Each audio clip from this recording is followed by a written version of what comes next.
hurtful feeling, especially when you trying to live a life pleasing to God, and you trying not to divulge in your old lifestyle and go back to doing the things that you used to partake in because you don't want to displease God, and you trying to wait on him, and it's like a lot of times when you waiting on God, you will be waiting and waiting, and it feels like forever, and it's like sometimes you feel lost, you feel confused, you feel like you in limbo, and you don't know what to do, and it's like all these different emotions, and you're afraid, you scared, you're feeling emotional, especially if you're a female. Our emotions a lot of times be all over the place anyway, but it's not this is not an easy walk. It's not an easy walk, and this is a very trying time in my life. And so I just want to say, don't judge a book by its cover. That's a true statement. It's old, but it's a general rule of thumb.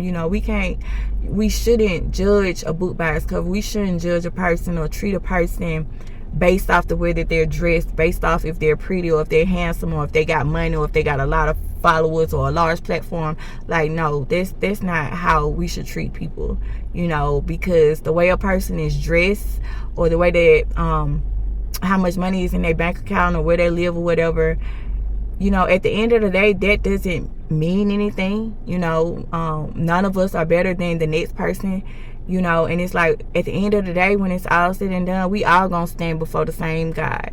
If you die today or tomorrow, everybody gonna go in a 6x6 grave unless you gonna get cremated. You know what I'm saying? So people need to stop projecting their preconceived notions onto people and their insecurities. That's not right.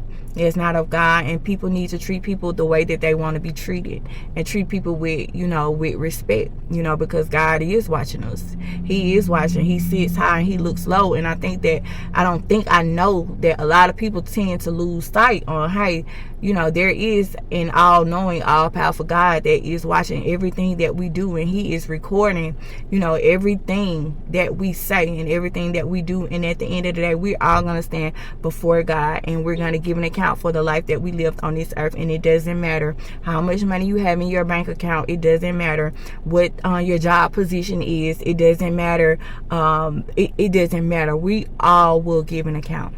And you need to think about that, and you need to act like that one day you're going to have to give an account and stand before a holy God, and you're going to be judged. We all going to be judged. Shalom.